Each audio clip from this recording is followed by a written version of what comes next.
তো লীলাচলে আমরা সবাই যাই, সি ব্রিজে ঘোরাঘুরি করে হোটেলে থেকে চলে আসি। কিছু জায়গা আছে জেনে নাও, এই জায়গাগুলোতে যাবে দেখবে প্রেম ভক্তি দুই হবে।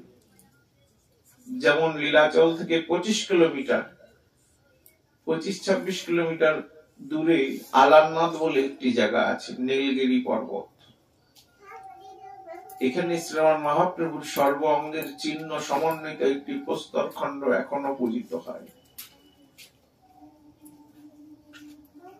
এটা পাথর। চান যাত্রার পর অনবসর কাল, এই অনবসর কালে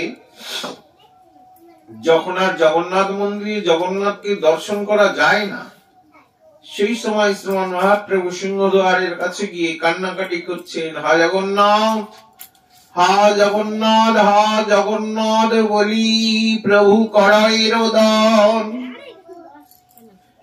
এক পান্ডা আসি বলে না হবে দর্শন, দর্শন হবে না।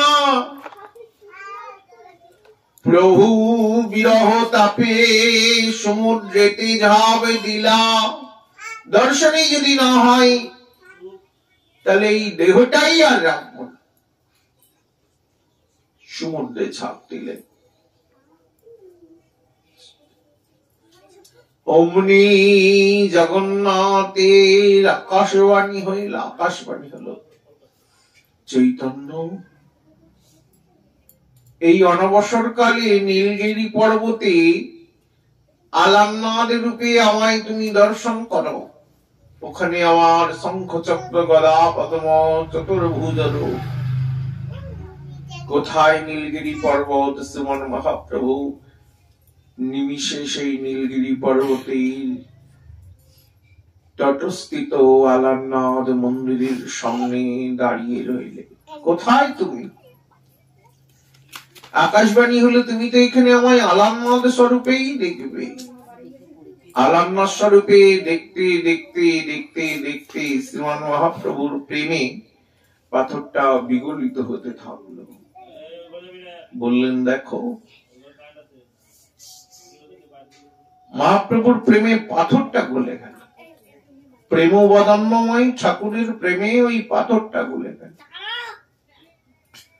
কিন্তু আমি কত কঠিন, আমার হৃদয়টা কত কঠিন। একবার গৌর বলিনি, তাই বলে তার সামনে গিয়ে কাঁদলাম না। মন্দিরে গিয়ে একবারও ভগবানকে ভালোবেসে অপলক নয়নে তাকে দর্শন করতে পারলাম না। খালি তাড়াহুড়ো, জীবনটা ব্যস্ততা তাড়াহুড়োতেই কেটে গেল। আরে যেতে হবে, থাকা যাবে না। বাড়ির মালিক জানিয়ে দিয়ে গেছে সকালবেলা এসে যে ঘরটা ছাড়তে হবে। 3 বছরের লিস্ট নেওয়া ছিল, লিস্টটা ফুরিয়ে গেছে, ছাড়তে হবে।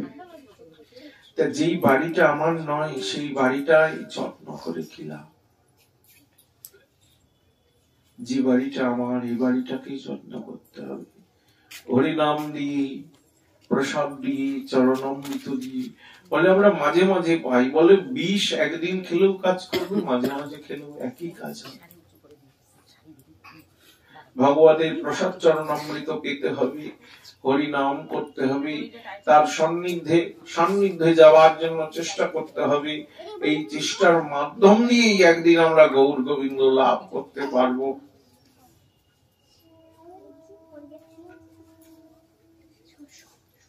শুধু লাভ করতে পারবো না, তার কাছে একটাই প্রার্থনা জানাবো। নিত্যানন্দ তেউদেশী চলে গেছে গতকাল, আজ তার পালন হয়েছে। কাল মাধবী পূর্ণিমা বা মাঘী পূর্ণিমা। ভগবানের সপার্শ্বদী, ভগবানের রাতুল রাঙা চরণে একটাই প্রার্থনা থাকবে আমাদের সবাই। আমরা ভুল করতে পারি, আমরা মাইক জগতের মানুষ, মায়া জগতের মানুষ, কলির মানুষ, কিন্তু তুমি তো ভুল করতে পারো না। তুমি তো চাপাল গোপালকে উদ্ধার করেছিলে, জগাই মাধাইকে উদ্ধার করেছিলে, কমলাকর পিবলাইকে কৃপা করেছিলে, रघुनाथ दास गोस्वामी के, राघव के, माधवी दासी के, दयमंती माँ के कृपा करेছিলি।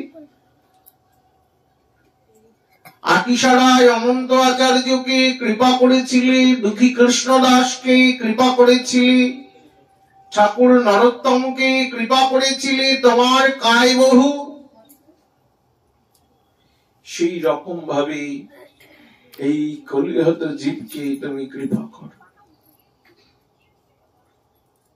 কৃপা করো, কৃপা করো বলছি তো। রঘুনাথ দাস গোস্বামী বলছেন, স্বামিনী দীর্ঘ নিঃশ্বাস ছেড়ে, হা স্বামিনী তব দর্শন আশায় বসিয়া